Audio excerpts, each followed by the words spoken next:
Hey, salut à tous, c'est Ryu et bienvenue dans Deal With It, votre émission qui teste les jeux pour vous. Le test d'aujourd'hui va se porter, comme vous pouvez le voir, sur Castlevania Lord of the Shadow, l'Ultimate Edition. Et ceci est très important. Pourquoi? Alors déjà, je vais vous donner toutes les infos, comme d'habitude. Il a été édité par Konami. Cette version-ci, Ultimate Edition, a été développée par Konami également. Et je vais vous expliquer tout de suite, enfin juste après les infos, pourquoi je dis cette version-là. Il est du type action-aventure et il est sorti sur PC, je précise bien sur PC, le 27 août 2013. Tout simplement parce que c'est un portage de la version console, c'est pour ça que c'est l'Ultimate Edition, la version console qui est sortie le 17 octobre 2010. La date est très importante, c'était en 2010, donc il y a à peu près 3 ans. Et il était développé, comme vous pouvez le voir en dessous du menu, par Mercury Stream Entertainment. Il est PEGI 18 et la note de l'Ultimate Edition par jeuxvideo.com est de 18/20. Donc, pourquoi ces précisions sur le fait que ça soit un portage? Tout simplement parce que je ne le savais pas, je l'ai découvert en faisant mes recherches pour ce test. Tout simplement parce qu'on a eu des débats avec des amis, dont Ama, que vous connaissez, à qui j'ai fait quelques vidéos. Parce que ce jeu, je le trouvais particulièrement en retard. Et maintenant, je comprends pourquoi, tout simplement, parce qu'il a 3 ans de retard au niveau d'à peu près tout. Donc, je vais lancer tout de suite le jeu. Alone again, with only his thoughts as company, he continues on his journey to find the one he seeks. Who or what was that strange creature? There is a power here that few know, a power that could have some influence on events. Perhaps the guardian of the lake is aware of him now and offers aid in his quest. There is just the small matter of the dead bog to overcome, a place that has claimed the lives of many of the Brotherhood. The smell of death is strong here, and danger lies around every corner, but nothing will stop him. Nothing will stand in his way. Bon, déjà, honnêtement, la voix, moi, me fait triper, parce que moi, quelqu'un qui me lit un bouquin comme ça, j'ai envie de l'écouter continuer. Mais bon, ce n'est pas tout le jeu, donc on continue. Donc, nous voici dans le jeu, tout simplement. J'ai un peu avancé, le problème c'est que je ne dois pas recommencer une mission, il n'y a même pas la possibilité de faire New Game. Donc voilà. Donc, pour vous montrer un peu,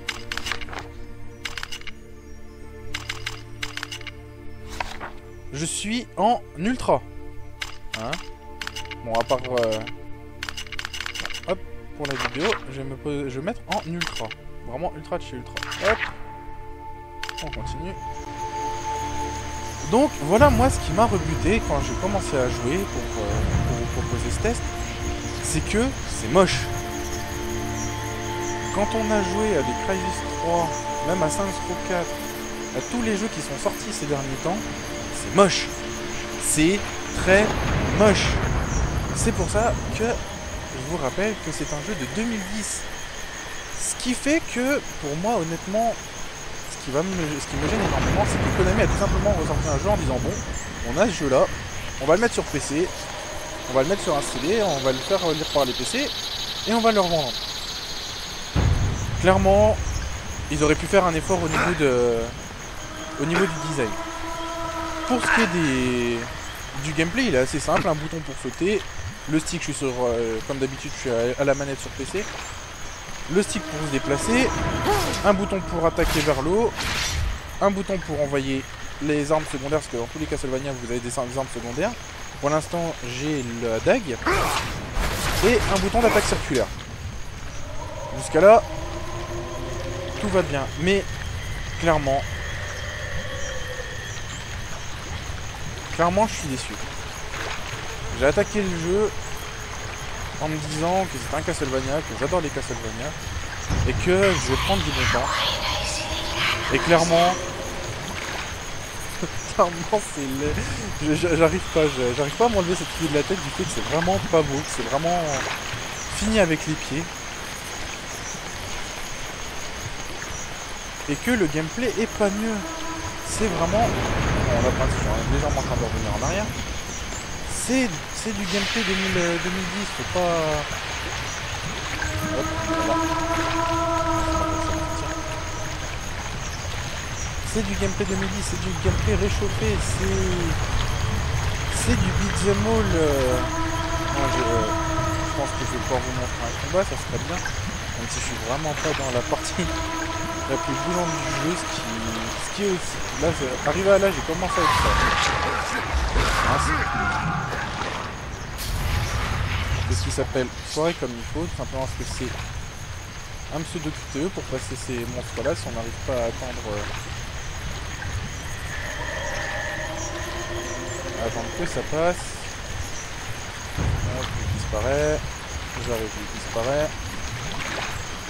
Et quand ils reviennent, l'autre risque de revenir. Non, c'est bon.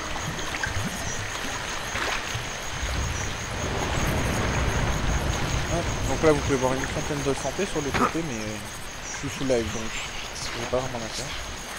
Au niveau des sauts vous avez un saut unique, même pas de double saut, pas de dash, pas de dash qui servent à aller particulièrement plus vite.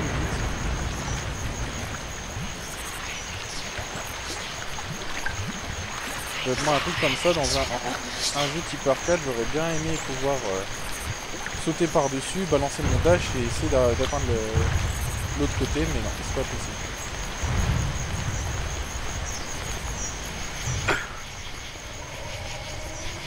Et là, on va arriver, voilà, dans une phase combat. Et c'est du beat'em all en arène. Clairement, le jeu c'est un beat'em all, un combat en arène. C'est que vous arrivez à un endroit, vous avez un combat.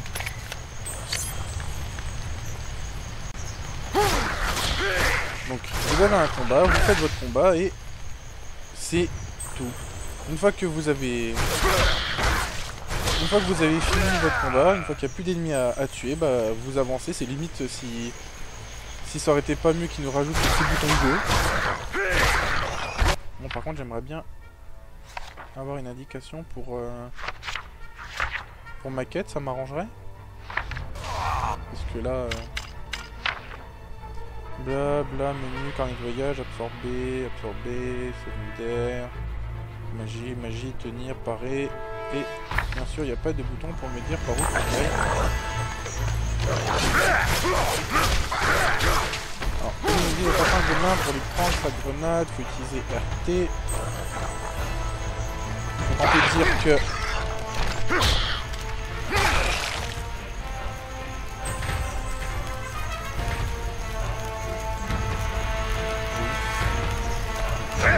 Voilà. Faut casser cet arbre là, donc faut choper des gods. Donc voilà, c'est vraiment du simple combat en arène. Et encore là, j'ai rajouté les PV, l'affichage des PV, ça fait vraiment encore... Ça fait vraiment encore plus arcade. Là pour moi ça l'édite un peu le style arcade de mettre les PV. Je trouve ça plus propre. Et voilà, vous voyez, là on a fini cette zone là, enfin cette zone de combat là. On retourne sur notre chemin. Ah, j'ai encore pas appuyé au bon moment. Faut appuyer à l'intérieur du rond, donc ça, des fois quand vous êtes un peu pressé, c'est un peu compliqué. Pas réussi à sauter. Donc là, cette voix qui passe de temps en temps, c'est tout simplement parce que vous êtes à ce moment-là, donc c'est vraiment le début du jeu. Vous êtes poursuivi par un monstre dans les ombres, vous savez pas trop ce que c'est. Et de temps en temps, vous l'entendez. Voilà, là je vais l'effet de ces créatures. Il irait presque plus vite de s'en débarrasser, mais c'est légèrement plus dangereux.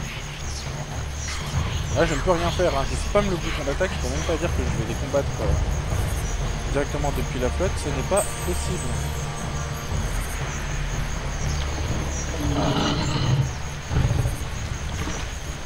Pareil pour les cinématiques, les textures, quoi que ce soit, vous sentez que c'est un jeu de 2010, quoi. C'est un type arcade, mais pour un portage, ils auraient pu bouger un peu, je pense, chez Konami et faire quelque chose d'un peu plus propre.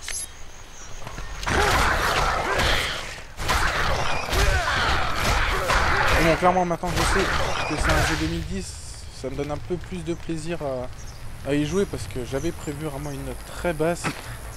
Et cette histoire fait que je les excuse un peu, mais vraiment pas beaucoup, parce que pour moi, c'est se moquer du monde de ressortir un jeu comme ça. Voilà. Voilà la cinématique. Vous sentez les pixels, vous sentez les textures foireuses.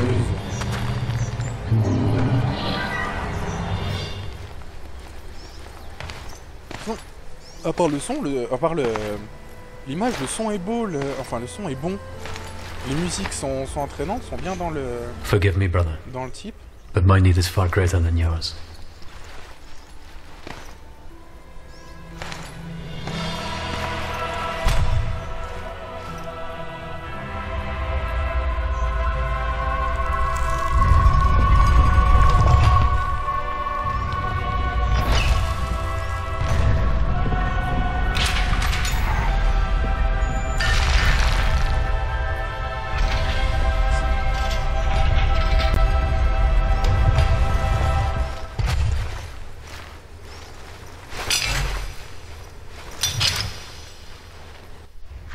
Ça, c'est du power-up des familles.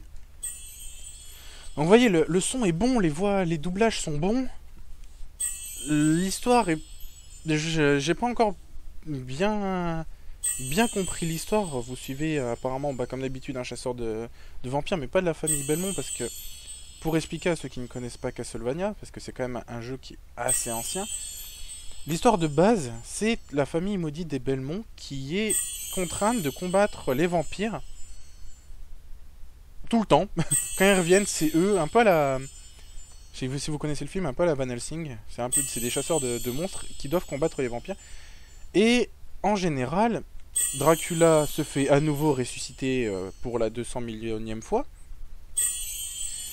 Vous arrivez, vous attaquez son château, vous le trouvez et vous le démontez.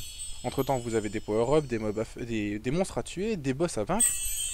Mais en gros, ça se résume à ça. Et de base, c'est un jeu de plateforme en 2D qui a été adapté en 3D, mais si vous avez regardé, je crois c'est le joueur du grenier qui en parle, la version 3D était complètement foireuse, malheureusement. Donc j'espère que celle-là va pas suivre son exemple. Mais bon, je me le répète également. Moi, c'est un jeu de 2010, donc il a quand même 3 ans. Il est dans la période, quoi. C'est clairement, il reste dans la période. Mais voilà, ça reste complètement foireux d'oser faire ça. Hop, il y a un point de crise. Là, ça va, on passe en... Ah. Les jeux plateformes ont été nommés des Metroidvania justement parce que c'était des jeux de plateforme avec des power-up et compagnie. Hop, si j'utilise pas le bon bouton, ça va pas aller. Mais déjà, clairement, là, rien que le grappin, ça fait piquer à la Metroid, hein, clairement.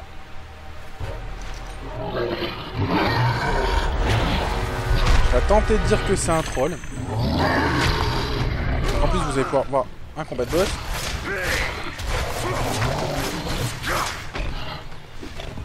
Donc, vous avez donc une attaque rapide, un lancer d'armes et aïe, des attaques de zone qui sont un peu plus lentes et pas particulièrement très puissantes, mais quand vous avez un bon paquet de mobs, vous êtes content de les avoir. Oula. Vous pouvez également faire des combos, genre là, celui que j'ai débloqué, c'est le feu de grâce, c'est un des premiers que vous débloquez. Mince, c'était pas le bon bouton. C'est dans un saut, vous restez appuyé sur l'attaque rapide et ça fait une grosse attaque. Mais dans le principe, vous dashez, vous tapez, quand il y a une attaque, vous l'esquivez sur l'attaque. Et c'est tout, c'est vraiment du beat'em up 3D à l'ancienne. Aïe, on n'a encore pas remarqué son AOE. D'accord, son AOE il a complètement à chaque attaque, c'est génial. Mais il n'y a rien, il n'y a pas de subtilité, il n'y a pas de... on s'approche, on fait RT.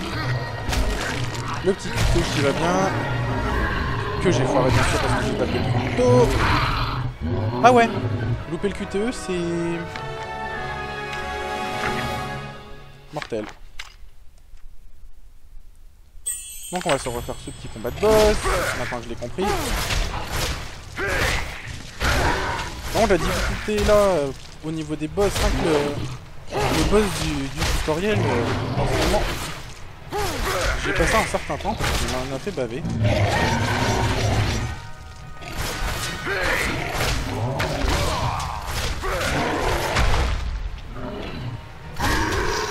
Aïe, on sait pas qui court là, là. Aïe, là par contre. Ah.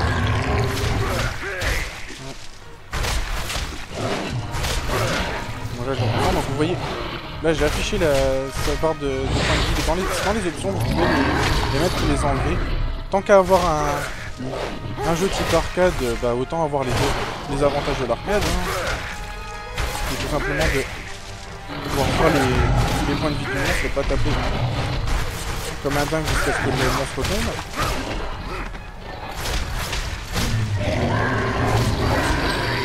Hop, on s'approche, on fait RT, on fait dessus, et flamme, flamme, et flamme. Au niveau des QTE, il y a... J'allais dire, il n'y a pas de bouton précis. Quand c'est le grand cercle, il n'y a pas de bouton précis. Vous appuyez, moi j'appuie sur le bouton d'attaque, parce que pour moi c'est logique.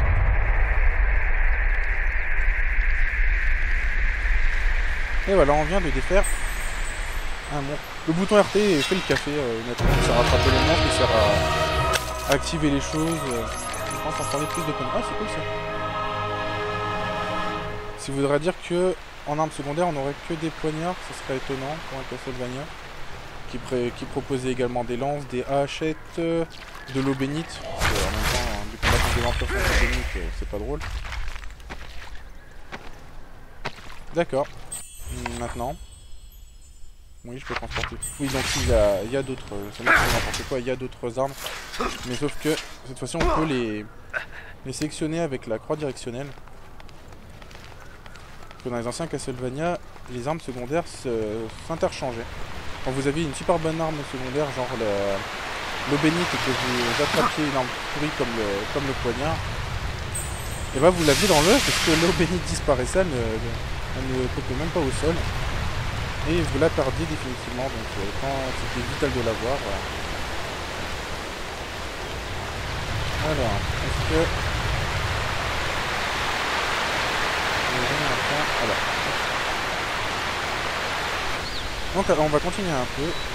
Il pourrait être beau, mais regardez ces arbres sur les côtés, c'est de la texture 2D, c'est moche, c'est collé sur le fond. C'est vraiment pas beau, c'est clairement de quoi.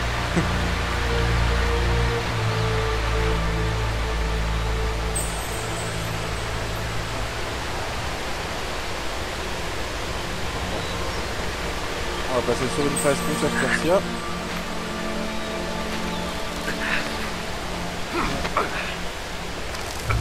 S'approche, grimpe.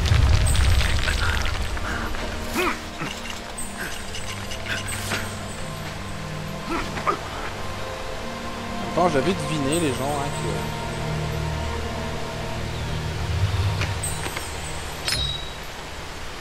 Pareil, donc au niveau des points de vie, comme ça je vais pouvoir vous expliquer aussi ça. Au niveau des points de vie... Par contre, on va bien savoir comment cette chose. Au niveau des points de vie, c'est simple, vous trouvez des cadavres un peu partout et il faut les fouiller.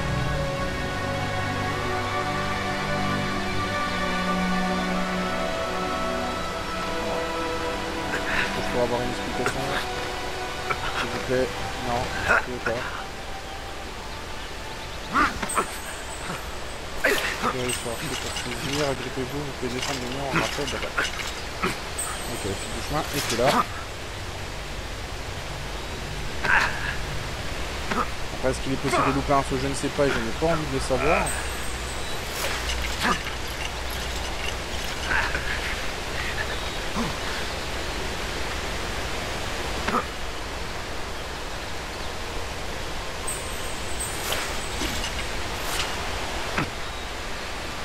voilà, un jeu de 2013, un décor comme ça, je serais resté devant pendant 10 minutes, 20 minutes, juste à le regarder.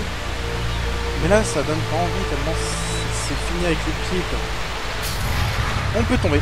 Voilà, j'ai ma réponse. Ah, mais par contre, on ne perd que des points de vie, que quelques points de vie.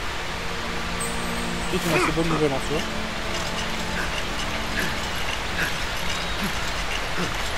On aimerait bien pouvoir dans ce test au moins finir ce tableau. Voilà, tout simplement, quand on parle de finir un tableau. Une fois que vous avez donc fini, vous pouvez voir un peu, donc vous pouvez voir que je joue en normal. Et que j'ai loupé une gemme magique qui me permet donc d'augmenter ma vie au bout de 6, si je ne dis pas de bêtises. Le nombre que j'ai tué, et j'ai loupé... Non, j'ai trouvé la relique apparemment. Ah oui, en bout de crochet en même temps, il y en a qu'une. Et à partir de là, on gagne des points, donc vous pouvez voir que j'ai 685 points pour acheter donc des améliorations. Ça fait quoi? Maintenez la touche B pour lancer plusieurs dagues à la fois, vous pouvez... Ah, je l'achète.